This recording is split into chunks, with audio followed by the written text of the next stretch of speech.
Good Wednesday morning, everybody. Hope you guys are doing good. So, this is the segment where we take a look at some college quarterbacks. And, yeah, this segment, obviously, there are only a few weeks of college football left anyway, but the gas is really running out here for multiple reasons. Obviously, things are not going to change that much this late in the season because we've seen a lot from pretty much all these guys, and assumptions and general opinions have developed. So I think that after 10 games in the case of some of these players, we have a pretty good idea of who we like and who we don't like.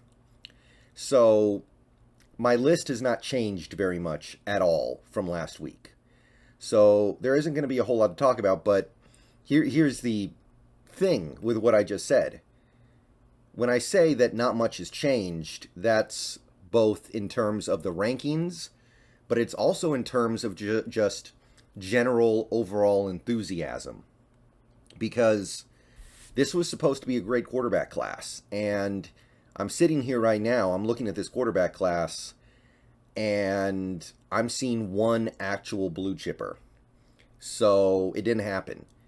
And then you have what Geno Smith is doing, playing really good football. And every week, I ask myself, from 2023 going forward, who would I rather have? Geno Smith on whatever contract he gets, probably going to be somewhere around 3 years, 30 to 40 million a year. I broke it down in my last video, but I imagine it's going to be somewhere around that 3 years, 120 million range, maybe 110. It's a little bit wonky, I'll grant you, because Geno is a guy who's been in the league for almost a decade and finally had a good season. But I imagine it's going to be in that realm. Or would I rather have rookie X on contract Y?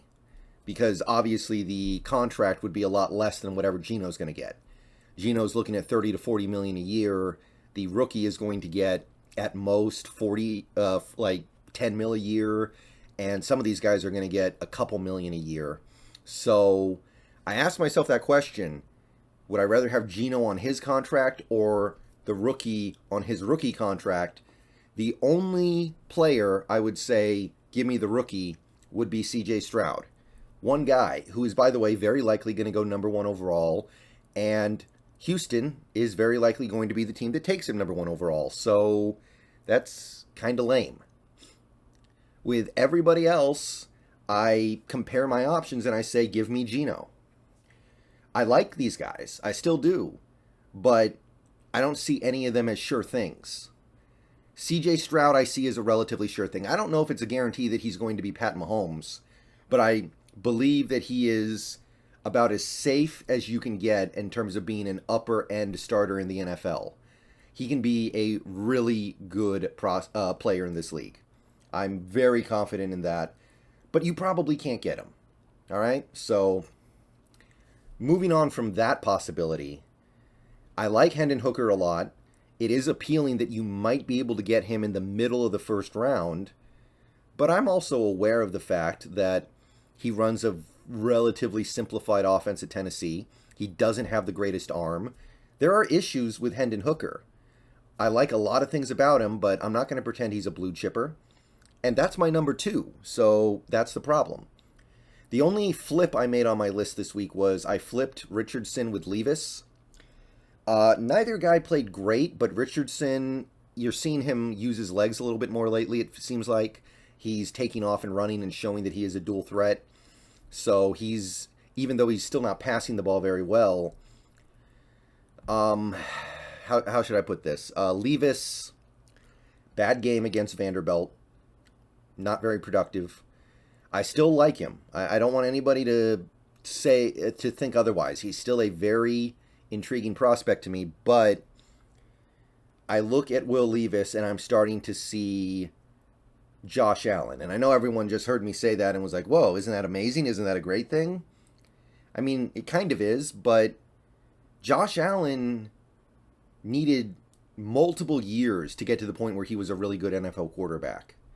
Josh Allen needed to be developed. He was pretty bad. He was pretty awful at first. It took time. And the point of Will Levis was supposedly that he would be ready to go when you drafted him. He would be ready to hit the field week 1 and start winning games like Matt Ryan did all those years ago, like Russell Wilson did all those years ago, or Andrew Luck. You know, these rookie quarterbacks who hit the ground running. Levis, to me, looks like a guy who's going to need to get coached. He's going to need work. And he could turn into a Josh Allen, but if he doesn't get the right coaching, then he's Drew Lock. And yes, I did just imply that the main difference between Josh Allen and Drew Lock is coaching, but I think there might be some truth to that. So if Will Levis is not going to be ready out of the box, then I'm not that interested. So unfortunately, I have to say at this point, Anthony Richardson with his talent is actually a little more interesting. Number 5, Cam Ward still. He played a pretty good game against, I think it was Arizona, maybe it was Arizona State, one of the Arizonas. Nothing special, but him and Richardson, both relatively similar. Obviously, neither guy is ready right now, but there definitely exists a world where they enter the draft, get taken later than you would expect because they're so clearly unprepared for the NFL, and you can develop them for maybe even a couple years behind Geno. That's interesting, right? It's like if you put either of those guys, Anthony Richardson or Cam Ward, on an NFL field next year, it would probably look like what Malik Willis is doing when you put him on the field for the Titans. Just completely lost and inept, and he kind of looks like there were some plays I was watching with Malik Willis against the Chiefs where it looked like the Madden controller got disconnected and the quarterback just stands there waiting to get sacked because you can't tell him to do anything because your controller disconnected. So both those guys would be year 2 at best, probably year 3 type guys. But that, again, that doesn't have anything to do with picking him or Geno. That's picking both. So, yeah, developmental, that's more interesting right now to me than a guy who's ready out of the box, like Hooker, like a guy like Will Rogers, theoretically ready for NFL action quickly. He played a pretty good game against Georgia, by the way, Will Rogers did. So give him some credit there. The Mississippi was somewhat competitive against Georgia, I guess. So I still like him. KJ Jefferson was on a bye, I believe. I'm going to continue to say the same things about him. I like him, but I don't like him in this offense. Bryce Young played pretty good. I mean, nothing extraordinary, but decent enough. Grayson McCall was on a bye, I think. And DJU bounced back, had a pretty respectable game for Clemson. Obviously, the damage has been done there. I don't think there's any way DJU declares he can go back for one more year and try to actually put together a respectable college football season. But if he does come out, you're going to be able to get him a little bit later and maybe develop him. Now, I will say this. He has an awful lot of experience for a guy who makes as many mistakes as he does. But there's something there. There's definitely something there. Honorable mentions this week would be the trio in the Pac-12. Penix played fairly well against Oregon.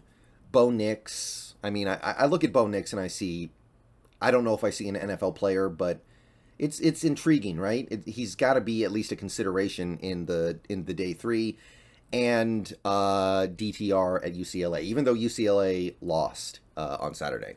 All right, see you guys later. Go Hawks. Yeah, just kind of disappointing, but we're gonna run the string out regardless.